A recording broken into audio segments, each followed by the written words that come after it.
Selamat malam Bapak Ibu. Pada malam hari ini tanggal 15 Januari 2021 kita kembali berjumpa dalam pembahasan saham ya, potensi saham. Untuk kesempatan kali ini kita akan bahas tentang saham PT Bank BRI Agro Niaga ya, atau tikernya namanya Agro, AGRO. Oke, kita akan bahas beberapa hal tentang saham ini, saham agro ya, mulai dari fundamental, kemudian technical, dan juga hal-hal yang bisa kita sampaikan secara secara lebih rinci dan juga lebih efektif, mudah-mudahan seperti itu. Ya, teman-teman, kita mulai saja. Untuk hal yang pertama, kita tentang kita sampaikan dulu disclaimer ya, teman-teman. Disclaimer di sini kita hanya bisa memberikan pandangan, tetapi rekomendasi dan analisa itu sebagai suatu pandangan saja.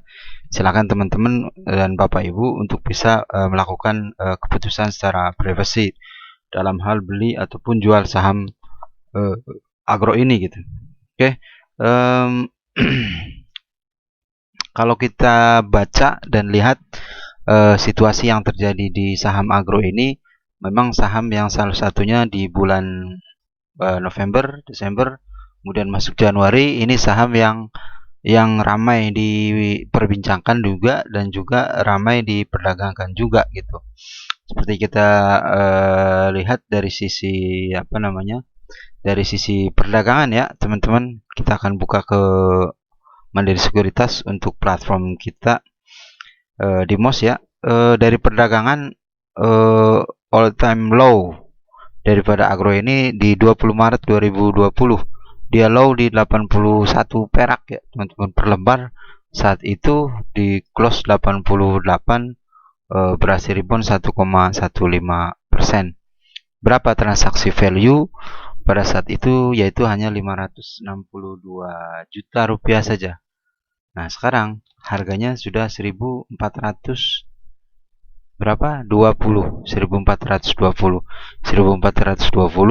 Transaksi untuk hari ini tanggal 15 daripada agro ini kita bisa lihat 387 miliar untuk transaksi agro.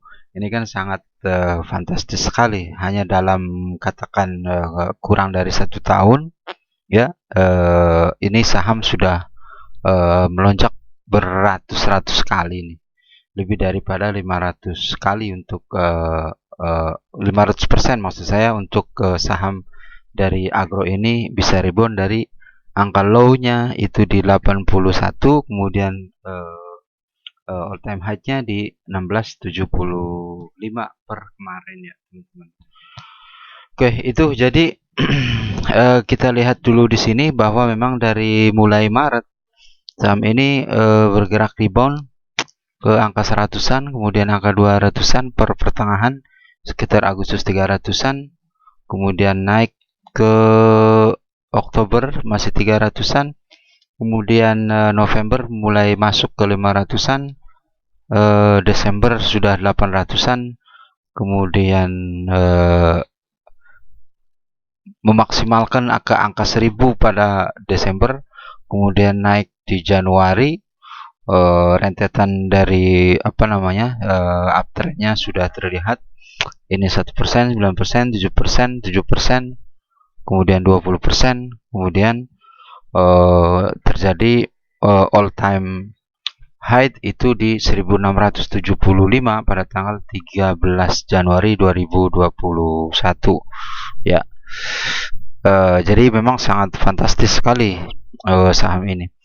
Untuk transaksi terbesarnya itu pada tanggal 12 Januari sebesar 1,1 triliun diperdagangkan saham ini selama 1 hari ya teman-teman. Jadi ini saya pikir menarik saham ini karena memang beberapa hal yang akan kita bahas mengenai saham ini juga berlatar belakang bahwa memang dari sisi fundamental juga mendukung dari keberadaan agro ini secara performance ya teman-teman. Walaupun memang tetap retail pasti menghiasi daripada transaksi ini, sehingga memang terjadi transaksi yang sangat besar dan hal yang wajar karena memang berbagai berita dan juga rencana kerja daripada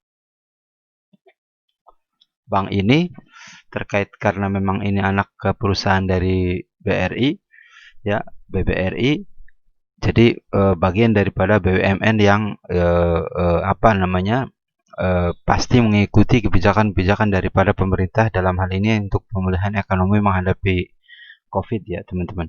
Oke, itu tadi harga-harga yang berkaitan dengan transaksi dari low-nya di Maret, kemudian 81, kemudian di high di Januari 13 Januari 2021 di 1675 per lembar saham. Oke ya teman-teman, untuk selanjutnya kita coba juga akan masuk ke sesi fundamental ya teman-teman. Itu tadi jadi turbulensi daripada saham ini bergerak dari low kemudian ke 500-an, 800-an, 1000-an sampai 1500-an. Itu dipengaruhi oleh memang secara makro kebijakan yang akan diambil oleh dalam hal ini BBRI melalui keputusan daripada pemerintah dengan Kementerian BUMN itu merencanakan bahwa BRI ditunjuk untuk bisa mengembangkan pemberian kredit bank ya kepada masyarakat terutama UMKM ya. Artinya BRI ditunjuk menjadi trigger dalam hal ini untuk bisa memboost daripada penyaluran kredit ke UMKM. Karena mau tidak mau menjadi prasyarat yang khusus karena UMKM di Indonesia tercatat 90% mempengaruhi daripada iklim usaha yang ada di Indonesia. Artinya UMKM menguasai 90% daripada keberadaan secara badan usaha, tetapi secara transaksi memang masih kecil. Maka dari itu dengan gelontoran likuiditas ke UMKM diharapkan bisa untuk memboosting transaksi UMKM ke bankable supaya lebih bisa teratasi dari sisi kepercayaan dan juga dari sisi manajemen dari UMKM yang ada di Indonesia. Ya, setelah BBRI dibuat kebijakan untuk bisa fokus minimal di atas 50%, dia fokus ke katakan ke UMKM, maka BBRI melalui anak perusahaannya BRI Agro menunjuk dan merencanakan juga BRI Agro untuk bisa khusus fokus di segmen daripada pemberian kredit untuk UMKM, dan ini sudah tertuang dalam kebijakan pemerintah bahwa memang BRI akan fokus di UMKM melalui anak usahanya yaitu BRI Agro. Nah, BRI Agro ini awal berdirinya memang dari Bank Agro Niaga, kemudian diakuisisi oleh BRI dan sekarang mayoritas sahamnya dipegang oleh BBRI dan menjadi anak perusahaan BUMN BRI, sehingga memang full secara kebijakan agro ini dipengaruhi oleh kebijakan daripada BRI secara manajemen. Nah, agro yang dulunya memang fokus ke UMKM juga secara mikro kebijakannya memberikan kredit ke UMKM, tapi khusus untuk pertanian, perkebunan, dan juga di perniagaannya gitu. Jadi ini begitu memang BRI ditunjuk untuk fokus ke UMKM, maka agro menurut berita yang kita dengar juga memang akan mengembangkan sayap bisnisnya ke UMKM secara keseluruhan di seluruh Indonesia. Artinya melalui daripada jaringan BRI yang sudah masuk ke pelosok ke tanah air, agro pasti akan bisa untuk mengembangkan penyaluran kreditnya secara lebih intens ya, karena memang jaringan yang dia pakai adalah jaringan BRI, sehingga memang masuk ke pelosok-pelosok UMKM itu sendiri. Artinya begitu memang agro ditunjuk untuk bisa melaksanakan tugas daripada kebijakan negara, agro ya saya yakini pasti akan di boosting secara permodalan, ya, secara manajemen, secara kebijakan juga melalui kementerian, kemudian melalui BBRI, sehingga pelan tapi pasti agro ini dibentuk untuk bisa khusus menjadi bank mikro UMKM gitu, seperti itu secara perlahan. Dan bank ini sangat bankable dan juga sangat layak kalau menurut saya untuk dijadikan step by step menjadi bank. Katakanlah pertama adalah naikkan dulu dia ke bank buku 4, sehingga segala transaksi dan juga kemudahan yang didapat oleh bank buku 4 ini bisa dilakukan oleh agro, sehingga penetrasi ke market secara nasional ini bisa dilakukan oleh agro dengan lebih cepat. Artinya agro bisa naik kelas dulu ke bank buku 4. Sementara kita lihat secara aset bahwa memang sudah sangat dekat sekali agro ini untuk bisa menjadi bank buku 4. Bank buku 4 syaratnya mempunyai aset minimal 30 triliun. Di atas 30 triliun itu dikategorikan sebagai prasyarat untuk menjadi bank buku 4. Bank umum kegiatan usaha 4 tingkat itu. Jadi ketentuannya di atas 30 triliun adalah bank buku 4, antara 5 sampai 30 triliun itu bank buku 2. Bank buku 3. Kemudian antara 1 sampai 5 triliun itu bank buku 2 ya. Kemudian bank buku 1 itu asetnya di bawah 500 miliar kalau nggak salah, apa 1 triliun. Pokoknya bank kecil sekelas mungkin BPR. Oke ya teman-teman, itu hal-hal yang kita baca bahwa memang kedepannya ini sangat perspektif agro, dari sisi bahwa kebijakan pemerintah mampu untuk mendukung agro secara fokus melalui jaringan BRI dan juga manajemen BRI, dan juga kemampuan daripada sisi finansial dan juga ekuitas BRI untuk bisa didorong fokus ke pembiayaan daripada UMKM di Indonesia, sehingga program-program pemerintah lebih bisa masuk ke agro ini karena jaringan BRI sudah terjadi sampai ke tingkat kecamatan di seluruh Indonesia. Oke, kita akan masuk ke fundamental ya teman-teman. Kita sekilas saja mungkin fundamental karena ada beberapa hal yang kita baca juga. Ini adalah ringkasan daripada financial statement daripada full year 2019, kemudian Q1 2020, Q2 dan Q3, sedangkan Q4 nanti full year 2020. Oke, kita masuk ke fundamental ya teman-teman. Kita lihat di sini adalah kas memang rata-rata di kisaran 14, 15, 18, 20 triliunan ya. Kemudian giro pada BI ini GWM ya. GWM atau giro wajib minimum itu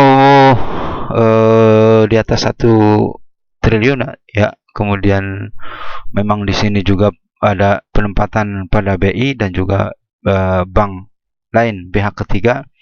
Ini juga growth ya. Kalau giro, GWM dan juga IBCM ya memang sesuatu yang harus dilakukan oleh bank ya teman-teman. Jadi untuk membangun jaringan dengan bank lain, kerjasama dengan BI, kemudian menaruh giro di BI adalah suatu secara teknis bisa dilakukan dan harus dilakukan oleh bank umum karena persyaratannya seperti itu, sehingga memudahkan dari sisi likuiditas, dari sisi transaksi, dari sisi operasional transfer antar bank, kemudian penyetoran dan sebagainya. Kemudian di sini efek maksudnya adalah deposito pada BI, ada ORI, ada reksadana, kemudian ada MTN, kemudian ada NCD. NCD itu negotiate cash deposit ya. Ini adalah bentuk-bentuk efek yang dimiliki oleh agro ya. Kemudian ada efek juga berupa obligasi, kemudian kontrak forward dan lain-lain. Nah, kita lihat penyaluran kredit 2019 itu 19,3 triliun. Kemudian Q1 18, Q2 91, Q3 9,9. Jadi Q3 itu sudah melewati pencapaian daripada 2019. Padahal 2019 ini di mana pandemi belum masuk ke Indonesia, baru masuk ke Q1 2020 pandemi masuk. Tetapi Q3 daripada 2020 ini sudah melewati daripada full year penyaluran kredit di 2019. Artinya positif untuk sisi penyaluran kredit.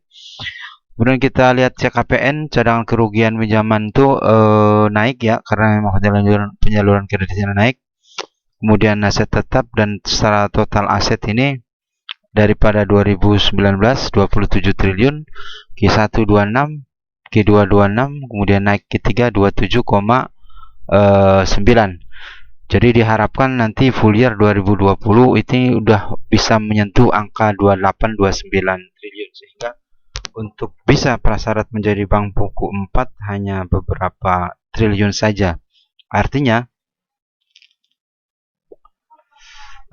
ketika memang BRI akan memberikan tugas khusus kepada Agro untuk bisa menjadi bank khusus fokus ke UMKM dan juga menaikkan posisi daripada bank buku 4 untuk disematkan ke Agro, setidaknya BRI bisa melakukan penempatan penyertaan modal ya, tambahan mungkin sekitar 3 triliun ya. Kalau memang program itu segera dilaksanakan, karena mau nggak mau bank buku 4 bisa untuk melakukan segala hal selevel induknya, selevel BRI untuk bisa buka cabang, transaksi dan sebagainya lebih luas lagi gitu. Oke ya. Jadi tinggal sejengkal lagi. Kalau saya baca secara aset ini Agro bisa naik ke kelas ke bank buku 4. Kemudian kita lihat liability. Di sini ada simpanan giro nasabah ya, kemudian tabungan dan deposito. Kita lihat 2019 1,91 dan 18. Ini yang paling banyak adalah deposito daripada nasabah Agro ya. Giro juga sedikit dan apalagi juga tabungan sedikit. Sampai Q3 ini kenaikan giro lumayan pesat ya, sampai 3,4 triliun. Kemudian tabungan nggak terlalu pesat, masih 1,3 triliun, dan juga ada kenaikan deposito menjadi 18 triliun ya. Artinya sudah di atas tahun 2019 deposito yang ada di Agro. Kemudian simpanan bank lain yang simpan di Agro ini kaitannya dengan call money ya, interbank call money. Jadi untuk hal-hal yang sifatnya mendesak gitu ya, apakah itu transfer, ATGS segala macam, ataupun transfer tunai dan sebagainya. Itu antar bank sudah terjadi MOU, sehingga memang perlu ada jaminan sebagai simpanan di bank lain. Kemudian surat berharga obligasi ini adalah utang ya teman-teman, utang daripada percetakan obligasi. Jadi Agro mencetak obligasi untuk dijual kepada masyarakat sebagai tambahan modal. Dari 2019 full year 499 miliar, kemudian berkurang di Q3 2020 ada penurunan pokok sehingga total 238, artinya penurunan utang obligasi memang nggak terlalu gede. Kemudian liabilitas lainnya adalah di kuartal 3 150. Jadi total liability ini 23. Sementara asetnya 27. Artinya ini masih sehat ya teman-teman. Punya aset 27 sementara liability-nya 23 triliun. Artinya masih bisa dikelola dengan baik secara angka transaksi ya. Kemudian kita lihat ekuitas saham yang beredar itu adalah sejumlah 21 miliar lembar saham ya. Ini hitungannya in thousand teman-teman di pojok kanan atas. Kemudian total nilai sahamnya adalah 22,1 triliun ya, dari 2019 sampai Q3. Kemudian juga ada penambahan sedikit ya, tidak ada penambahan. Kemudian cadangan umum wajib ini adalah sifatnya untuk menahan modal store ya, sebagai cadangan. Kemudian saldo laba ini adalah kondisi profit yang ditahan atau laba yang ditahan. Akhir 2019 493 miliar, kemudian turun di kuartal 3 sampai 192 miliar. Artinya saldo digunakan untuk kepentingan operasional atau kepentingan bank. Secara ekuitas 4,2 triliun saat ini, kemudian total liability dan equity adalah 27,9 triliun. Oke, itu tadi ya tentang balance sheet. Artinya di sini bahwa poin pentingnya adalah praktis hutang yang sifatnya pihak ketiga itu di liability segera, ini sifatnya ke bank lain cuma 13 miliaran, kemudian liability lain 150 miliar, kemudian obligasi juga sisa 238 miliar, artinya so-so ya, dalam arti bahwa hutang yang yang dimiliki oleh Agro ini adalah hutang yang soft, dalam arti yang low cost gitu ya. Artinya di sini dia punya kemampuan dana pihak ketiga itu sampai katakan 23 triliun ya teman-teman. Ini adalah dana murah karena dana dari pihak ketiga atau dana dari masyarakat.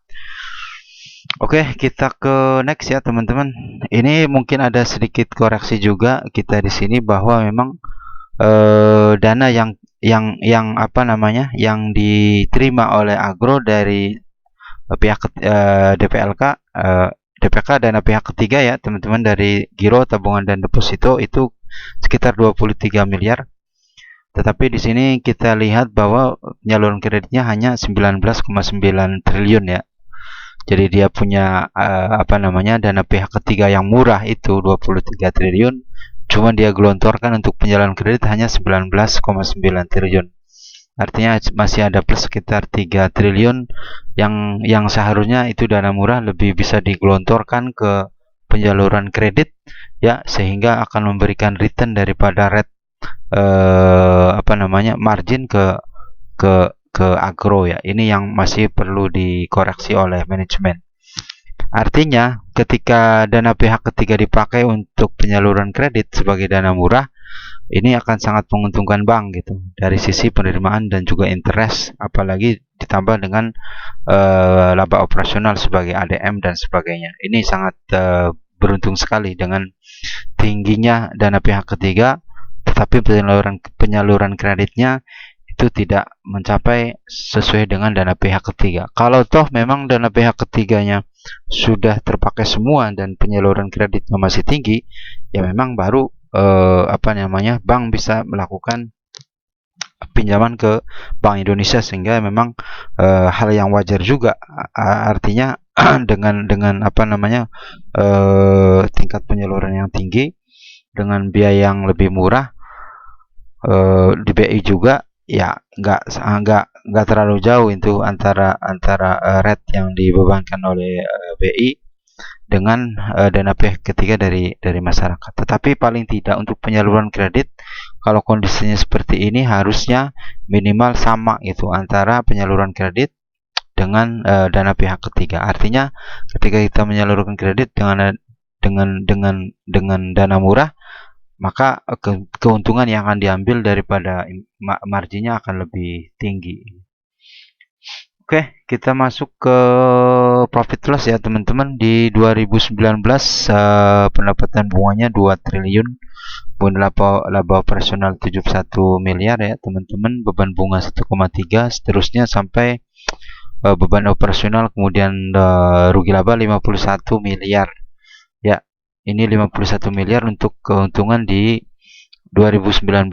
Masuk ke Q1 16,7, Q2 20 miliar, dan Q3 kemarin 25,4 miliar. Kita lihat di sini bahwa pendapatan bunganya 1,4 triliun, laba operasional 33, dan beban bunga juga naik menjadi 1 triliun ya. Kemudian juga beban penyisihan kerugian aset juga naik 231 miliar ya, karena memang gelontoran kreditnya tinggi, pasti cadangan kerugian sebagai penyisihan itu naik juga gitu.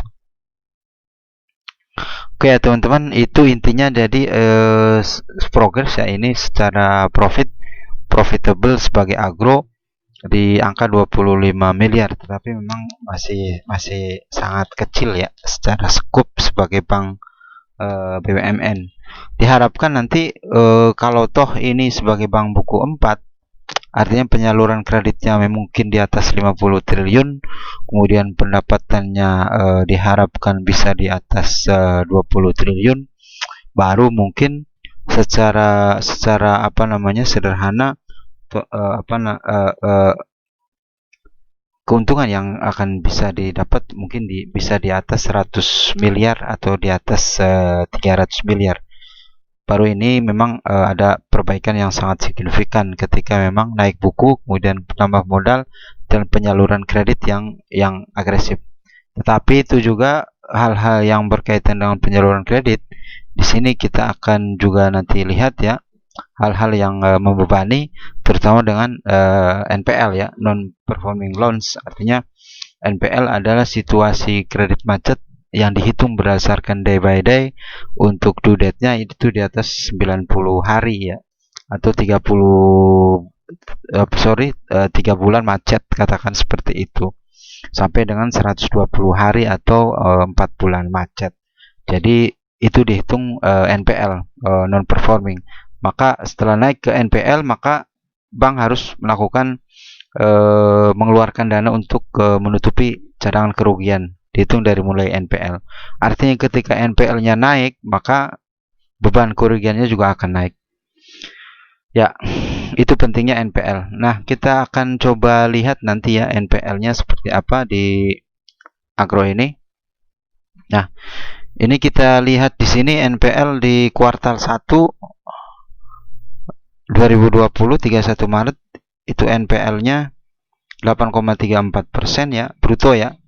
Apa sih bruto di sini? Bruto di sini adalah termasuk juga apa namanya pembayaran bunga, ADM dan sebagainya. Artinya ini outstanding ya, sifatnya outstanding. Dan kemudian neto adalah sifatnya prinsipal, artinya dihitung berdasarkan nilai pokok hutangnya saja. Tetapi ketika NPL bruto itu dihitung juga bunga, kemudian ADM, denda dan sebagainya. Nah, NPL di Maret 2020 ini kredit yang diberikan ada 18,9 triliun, NPL-nya gross 8,3, kemudian netnya 4,04. Total nilai yang bermasalah itu adalah 1,5 triliun ya teman-teman. Dari Desember 2019 1,4 naik menjadi 1,5 triliun, dan ini mungkin dipahami karena Maret memang sedang masuk ke fase-fase dalam, fase-fase di dasar jurang daripada situasi pandemi, dan mungkin ini masih bisa dipahami secara makro ya oleh kebijakan manajemen daripada BBRI, karena ini di ujung terendah daripada masa pandemi ya di bulan Maret, sehingga NPL 8% sangat wajar sekali. Walaupun memang untuk aturan NPL ini secara wajar ada di peraturan OJK. Kita lihat peraturan OJK di sini adalah untuk NPL non performing loan secara neto lebih dari 5% ya. Secara neto lebih dari 5%. Kita lihat di sini bahwa netonya itu 8,3, grossnya 8,3, netonya 4,04%. Artinya di sini bahwa memang masih terkendali, cuman sangat tipis sekali ya teman-teman, masih persis di bawah 5%. Atau kalau bagus memang harus di bawah 3%. Ada bank-bank besar yang memang NPL-nya di bawah 3%, dan itu sangat sangat bagus sekali untuk sisi performan kreditnya ya.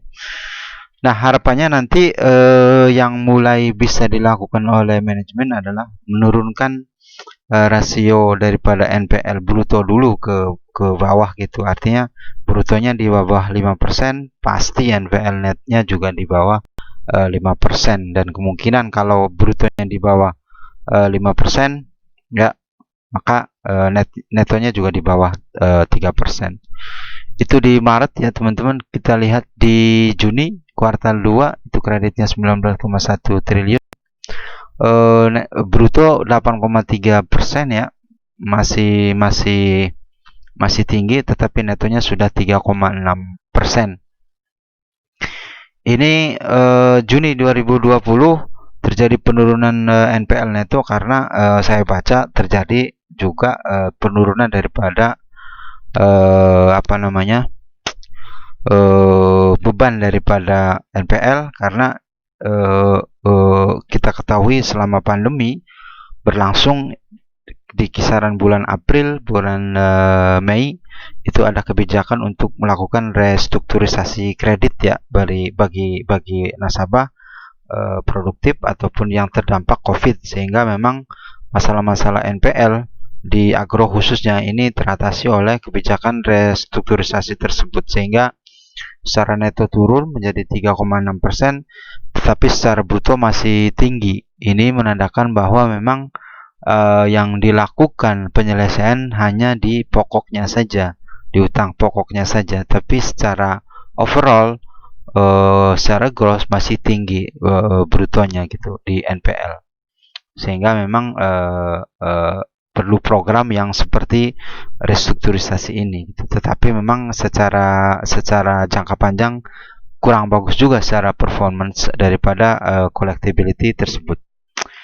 Kita lihat di September, teman-teman, di kuartal 3 untuk NPL ini turun di bruto 7,2, kemudian netonya 3,2. Ini masih di kisaran program pemerintah tentang restrukturisasi, terus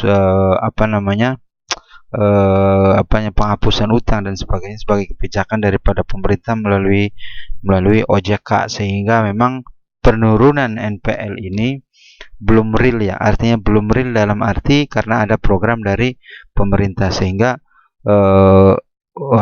secara neto turun di bawah 5%, tetapi secara grossnya masih turunnya cuma sedikit ya, artinya masih di atas 5% secara bruto. Ini menandakan bahwa memang terjadi pembuangan, katakan filterisasi daripada kredit-kredit yang bermasalah.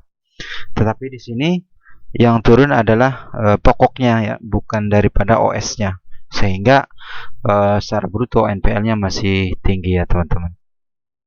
Oke, kita lihat juga itu tadi tentang NPL ya teman-teman. Artinya NPL di sini juga sangat pengaruh sekali ya terhadap performa daripada putaran kredit yang dilakukan oleh bank. Ya, setelah NPL kita coba masuk ke rasio ya teman-teman, ke rasio daripada agro ini ya teman-teman. Artinya kita sebagai investor perlu juga memang mengetahui secara lebih transparan, lebih sedikit detail tentang rasio-rasio kesehatan daripada agro ini ya. Kita lihat IPS ya teman-teman, earning per share ini di Q1 itu 0,783, kemudian Q2 naik 0,937, kemudian Q3 naik lagi menjadi 1,190 ya. Artinya di setiap 1 rupiah daripada profit yang dihasilkan oleh agro ini terdapat 0,78 rupiah keuntungan ya, keuntungan net profit dari lembar saham yang beredar gitu ya. Artinya dalam 1 rupiah lembar saham itu mengandung 0,7, 0,9, 1,1 rupiah keuntungan yang didapatkan. Oke, karena memang perusahaannya untung ini teman-teman, jadi positif ya dari sisi EPS di bawah 0,0 rupiah. Jadi ketika tambah naik maka IPS-nya juga akan naik. Kemudian PER ya, kita lihat PER ini adalah price earning ratio ya teman-teman. Price earning ratio di sini stock price per IPS. Kemudian kita lihat di kuartal 1 112. Kemudian ini harga Q1 Rp88, kemudian Q2 Rp122, Q3 Rp308, kemudian hari ini tanggal 15 Januari 1420 ya.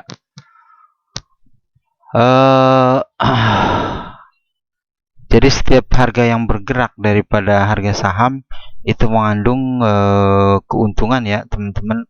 Untuk mengandung keuntungan 122 ketika harga 88 itu 112 rupiah keuntungannya, jauh di atas harga saham. Harga sahamnya 88, sementara keuntungannya 112. Kemudian harga sahamnya 122, harga keuntungan sahamnya 130 per lembar. Kemudian kuartal ketiga itu harga sahamnya 308, keuntungannya 258 ya. Ya, teman-teman. Ini terjadi karena harga saham turunnya harga saham berbanding terbalik dengan profit yang dicetak oleh perusahaan. Harusnya ketika profit naik, harga saham juga naik. Nah, ini yang terjadi di Q1 ya. Kita ambil contoh Q1, profitnya terjadi positif dan naik, tetapi harga sahamnya stuck, nggak naik. Artinya ketika kita jeli pada saat Q1 mengetahui hal ini, perhitungan pernya secara pernya dihitung, maka kita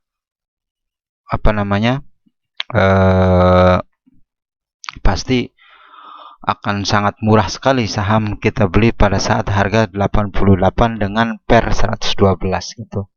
Intinya seperti itu. Ketika harga saham tanggal 15 Januari ini 1420, maka pernya itu 1193. Artinya tambah naik itu harga saham dan tambah naik juga pernya gitu, karena memang kenaikannya terjadi pada situasi profit yang terjadi di kuartal ketiga. Kita lihat BVPS ya teman-teman, book value per share. Ini kita ukur harga wajar sahamnya ya. Di sini total equity-nya 4 triliun, kemudian total share-nya 21 miliar. Itu BVP 192 di Q1, Q2 196, Q3 198, kemudian today 198.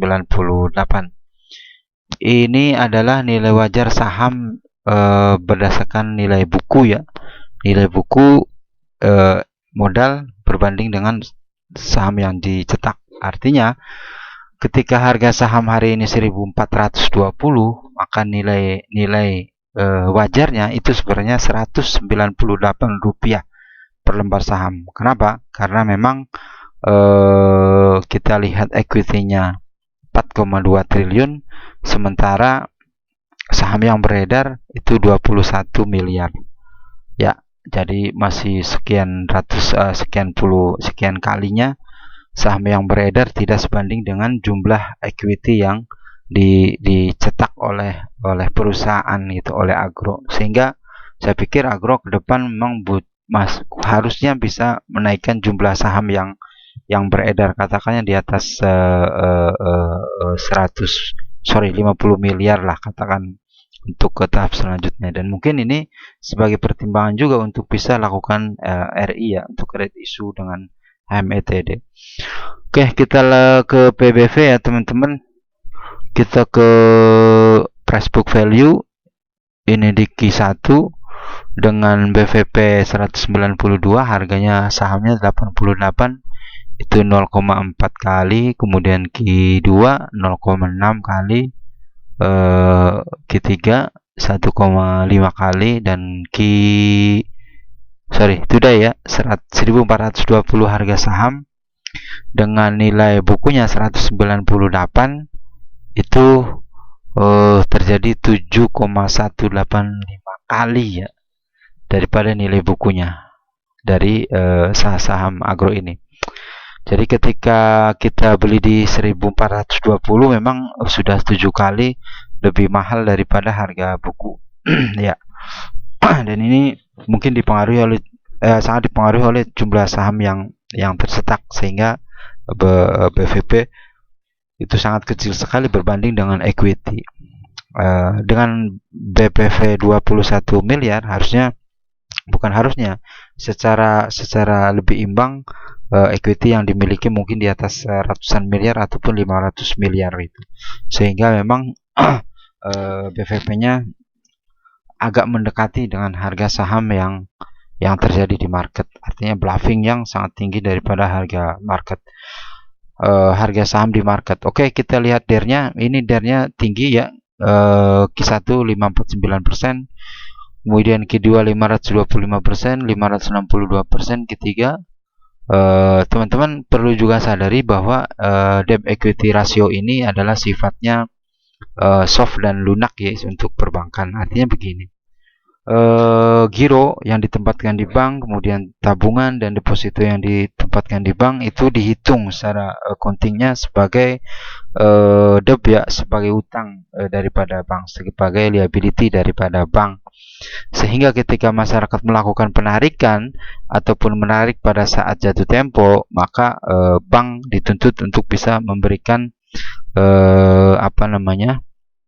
pengembalian dana yang ditempatkan masyarakat itu, dan itu dihitung sebagai liability atau kewajiban daripada bank. Sehingga di sini sangat tinggi sekali secara overall debt ya. Tetapi secara secara lebih rinci ini pasti sangat rendah, karena kita dihitung di sini ya. Kita lihat aja bahwa memang secara liability-nya kalau kita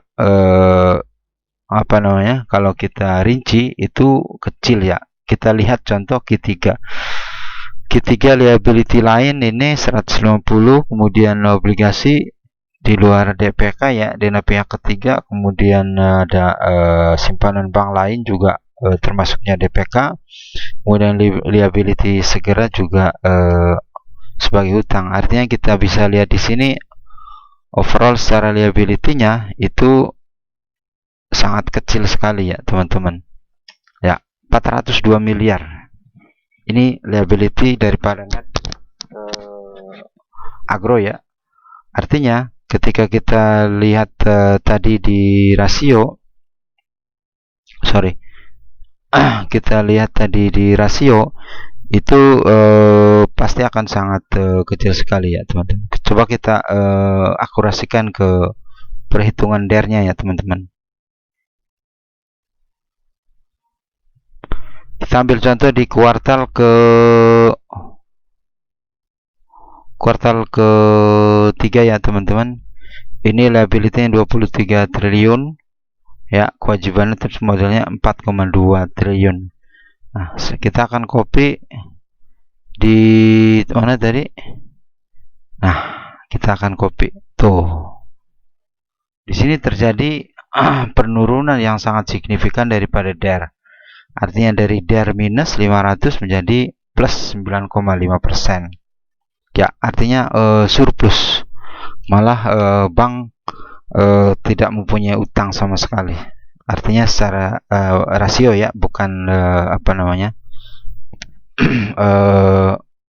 surplus dalam arti begini. Artinya tetap bank punya utang, tapi memang di bawah rata-rata situasi yang umum terjadi. Katakan kalau DER itu minimal 30% daripada modal, itu baru dikatakan mulai khawatir ya. Artinya kita punya modal 10 juta, maka hutang kita maksimal di 3 juta. Nah, sementara di sini hanya 9,5% gitu, jauh daripada 30% yang secara umum di industri gitu ya. Jadi ini sangat positif sekali, artinya enteng. Dan enteng dalam arti dana pihak ketiga yang mereka kelola untuk kemudian disalurkan kredit praktis memberikan likuiditas memberikan liability yang sangat kecil, hanya 9,5%.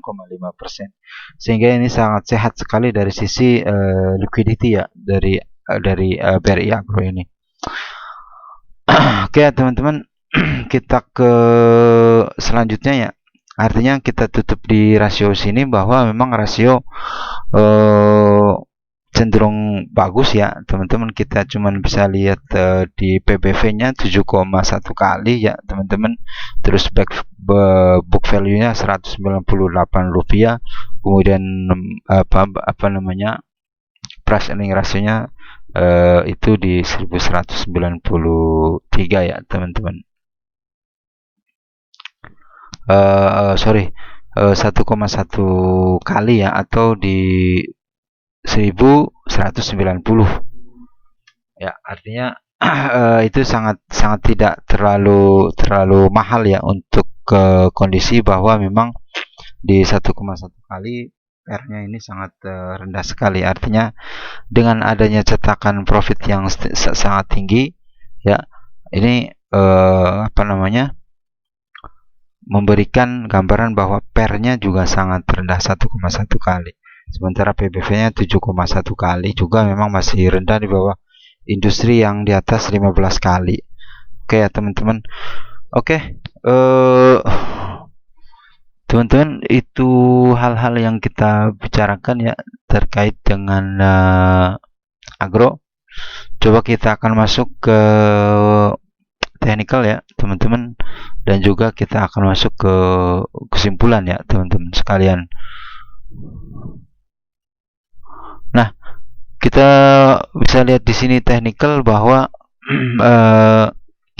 pada saat ini harga 1420 itu turun daripada tanggal kemarin berapa, 13 Januari kalau nggak salah, di all time high di 1675 atau 1673 secara drawing ya. Ini kita drawing 1673, sementara di apa namanya, di datanya 1675.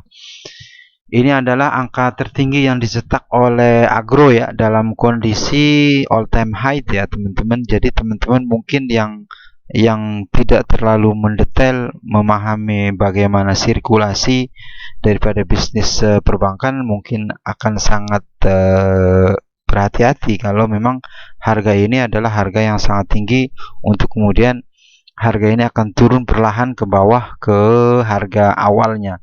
Tetapi saya melihat dengan kondisi makro, kondisi daripada liability, kemudian kondisi daripada aset, dan kemudian kondisi daripada rasio-rasio tadi, artinya ada kemungkinan dan saya prediksi ini akan kembali rebound yang mencetak all time high berikutnya untuk agro ini. Setidaknya mungkin terjadi beberapa kali koreksi ya teman-teman, untuk sebelum mencetak ke all time high selanjutnya. Untuk support di harga saat ini itu yang terkuat di 1297 atau 1290 ya teman-teman. Artinya batas support daripada harga saat sekarang adalah di 1290. Kemudian ketika supportnya jebol di sub S1 ini bisa ke 1064 di S2. Jadi kalau saya prediksi dari harga sekarang 1420 ini bisa balik ke 1297 ya, itu maksimal. Tetapi kalau menurut saya dengan gelontoran retail yang kembali beli jual beli daripada saham ini, transaksinya di atas rata-rata 100 miliar per hari, ini mungkin saya bisa prediksi akan koreksinya di sekitaran 1400-1300 paling low, atau bermain juga di 1500 untuk kemudian sideways dan akan kembali rebound di kisaran 1718 atau 1700-1800 untuk masa mendatang ya. Tetapi ini sebagai warning saja untuk supportnya di 1297, kemudian support 2164, support 3876, support 4689 sebelum masuk ke all time low di 88 ya teman-teman. Itu yang kita prediksi ya. Mungkin ya pendapat lain ya sah-sah saja. Ini menilai bahwa akan terjadi koreksi besar-besaran, mungkin di bawah 1000 ataupun di bawah 1.200. Tetapi saya lihat perkembangan daripada transaksi saham agro ini untuk bisa balik ke harga di bawah 1.300 ini akan sulit sekali ya teman-teman. Artinya butuh proses yang lebih lama mungkin, ataupun memang ada kejadian atau momentum yang sangat correctable ya dalam sisi industrinya. Tapi kalau lihat kita perkembangan sahamnya ini ya memang masih sangat prospektif ya. Artinya mungkin koreksi terjadi antara 4%, 5%, 6%, dan itu hal yang wajar sebelum agro ini kembali mencetak all time high. Oke ya teman-teman, itu untuk chartnya. Kita lihat juga golden buy sama golden sell 20 itu memang sudah di angka 400 ya. Mungkin bisa turun ke 300 atau 250 untuk kembali naik di angka 400-an. Ini all time high sama juga dengan 400 poin daripada golden. Oke teman-teman, kita ke hal berikutnya ya. Tadi tentang chat ya teman-teman ya. Kita balik ke tadi ya,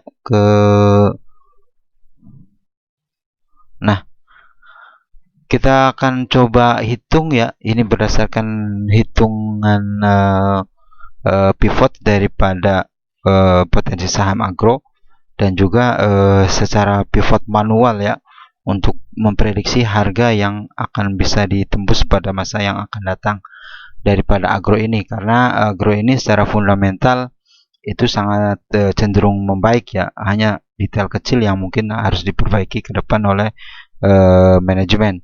Tetapi dengan bisnis dan rencana bisnis yang sangat besar ke depan, ini mau tidak mau agro didorong untuk bisa juga terseret harga sahamnya naik lebih tinggi lagi.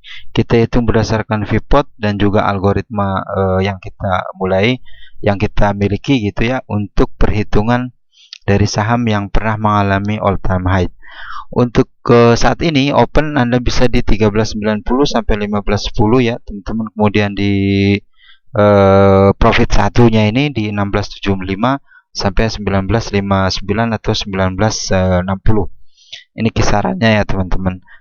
Kemudian profit 2 itu di 22.30 sampai 27.90. Kemudian loss 1 itu di 12.90, kemudian sampai ke 1.060, dan loss 2 di 870 ke 690. Artinya kita tidak bisa memprediksi harga bisa balik lagi ke 88.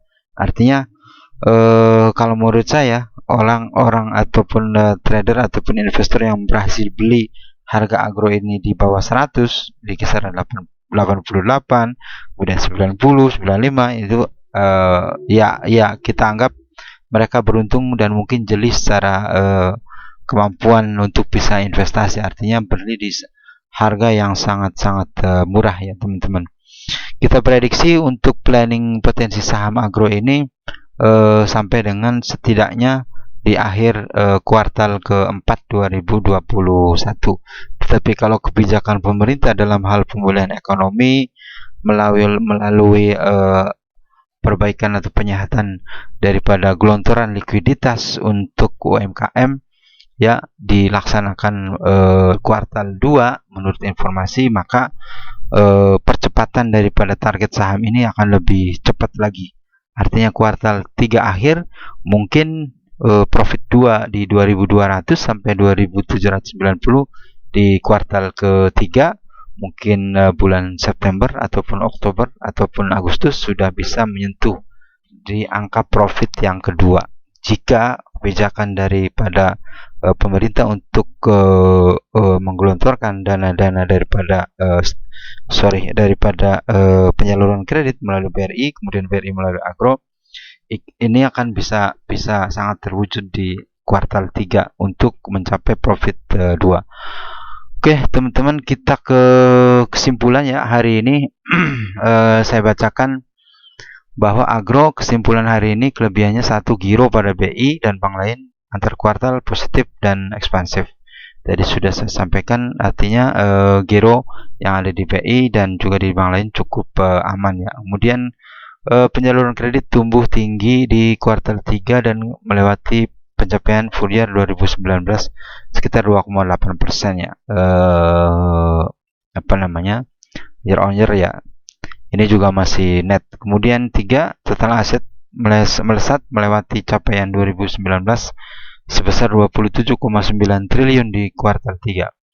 Artinya kuartal ketiga 27,9 triliun ini sudah melewati daripada full year 2019.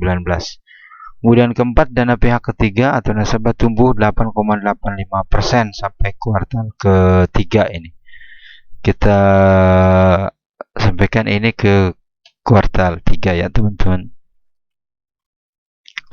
Kemudian kelima, capaian laba sampai kuartal 3 growth 50,25% year to date ya 2020 versus year on year 2020.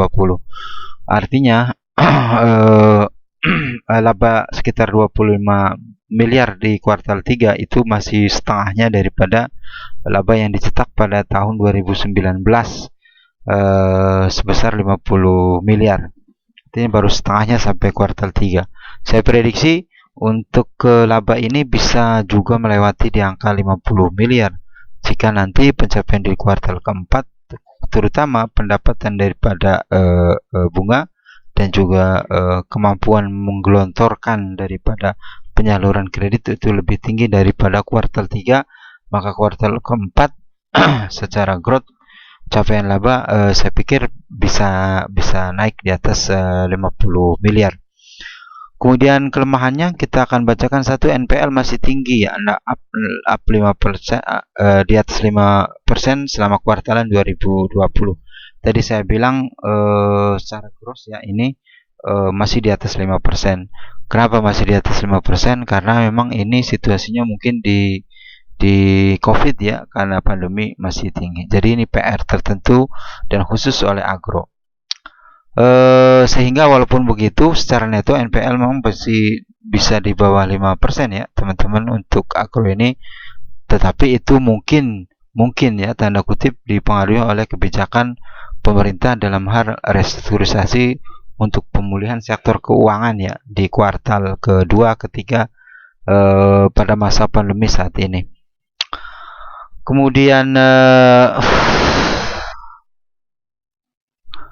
tadi nomor 1 tentang NPL, kemudian nomor 2 tingginya cadangan kerugian kredit kuartalan. Ini karena NPL-nya naik, maka cadangan kredit macet, kerugian dari kredit macet pasti akan naik karena NPL-nya juga naik. Artinya kerugian itu bisa dikeluarkan ataupun diposting setelah memasuki atau melewati daripada NPL, daripada 90 hari jatuh tempo daripada kredit yang disalurkan.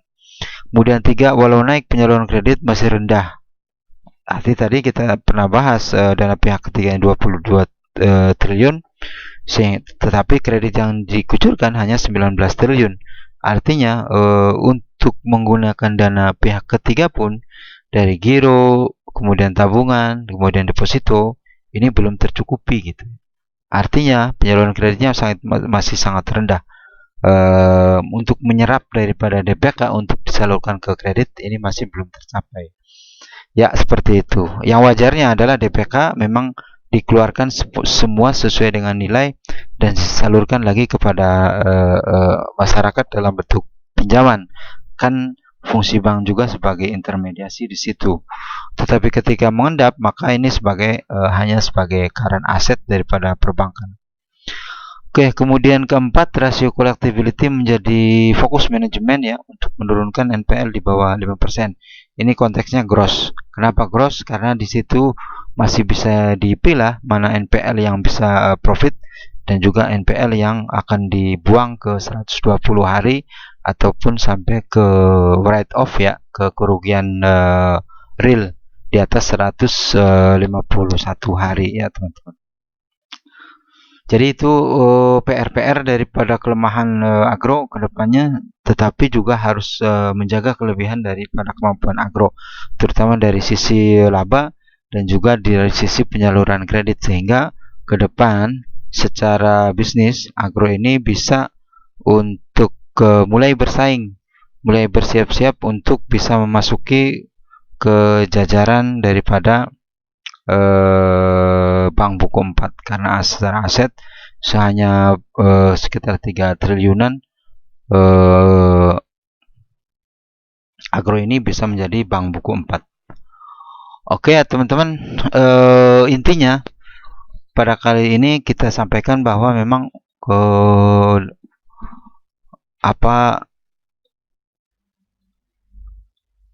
planning daripada investasi itu memang bukan hanya dilihat dari sisi fundamental ataupun teknikalnya saja, tetapi dari sisi psikologis daripada Anda. Nah, dari sisi psikologis Anda untuk menentukan daripada investasi ataupun trading itu ditentukan juga oleh tujuan daripada Anda berinvestasi. Jadi ketika Anda memilih atau menentukan suatu investasi, maka benar-benar targetnya harus dilambungkan. Apa yang akan kita targetkan jika ini menjadi suatu aset yang berharga buat kita pada masa yang akan datang. Bukan terkait soal jangka pendek atau jangka panjang, tapi bagaimana mengelola suatu aset kita dalam hal investasi bisa lebih aman untuk bisa kita panen di masa yang akan datang. Nah, itu terserah teman-teman apakah mau beli saham ini atau tidak. Tapi secara pribadi memang saya juga punya porto di agro ya teman-teman, gak banyak. Karena memang saya telat masuk juga, saya dapat average di angka di atas 1000 ya teman-teman. Jadi untuk teman-teman yang baru tahu dan pengen tahu tentang agro, silahkan baca lagi lebih seksama dengan lebih teliti untuk laporan keuangan, kemudian pergerakan chart, dan Anda bisa watchlist di platform trading dan investasi Anda di broker Anda untuk saham agro ini. Ya, artinya tidak perlu ragu kalau Anda yakin bahwa perusahaan ini akan menjadi perusahaan besar. Katakan yang dekat adalah naik kelasnya agro menjadi bank buku 4. Artinya, apakah Anda masih mau beli? Ya, saran saya secara keputusan pribadi, Anda harus bisa memiliki setidaknya saham agro ini sebagai koleksi untuk investasi, baik itu jangka pendek ataupun jangka panjang ataupun untuk trading. Karena di trading juga dengan volatilitas yang sangat tinggi daripada agro, ini kita bisa ambil cuan secara part time, secara cepat gitu ya, untuk bisa ambil keuntungan. Tetapi untuk jangka panjang ini akan lebih sangat menguntungkan Anda, karena prospek-prospek yang kita ungkapkan tadi di video awal-awal tadi akan memberikan kepuasan Anda bisa berinvestasi secara saham di agro ini. Oke ya teman-teman, itu saja penyampaian kita kali ini. Sudah 1 jam lebih ya saya sampaikan di sini. Mudah-mudahan ini bermanfaat. Jika ada hal yang tidak berkenan ataupun perlu koreksi, silahkan ditampilkan di kolom komentar. Dan juga kita mohon untuk bisa Anda subscribe, like, dan share untuk bisa mengembangkan ilmu pengetahuan tentang analisis saham ini, termasuk bagaimana membaca laporan keuangan dan membaca daripada sisi bisnis daripada emiten yang ada di bursa. Dan salah satunya calon big baggernya adalah agro ini. Oke, terima kasih Anda yang sudah subscribe, sudah nonton, sudah lakukan share juga. Kita jumpa di sesi berikutnya untuk pembahasan saham ya. Tetap semangat, jaga 3M, jaga jarak, pakai masker dan cuci tangan ya teman-teman, untuk kita selalu ikuti protokol. Dan semoga dengan kondisi vaksinasi dari pemerintah melalui program nasional bisa untuk menekan laju daripada pergerakan COVID-19, terutama di 2021, sehingga tahun 2021 ini menjadi trigger untuk pertumbuhan ekonomi yang lebih positif. Terima kasih ya Bapak Ibu, teman-teman trader dan investor. Terima kasih atas support dan dukungannya. Silakan subscribe, like dan share ya. Kita jumpa di kesempatan berikutnya. Selamat malam.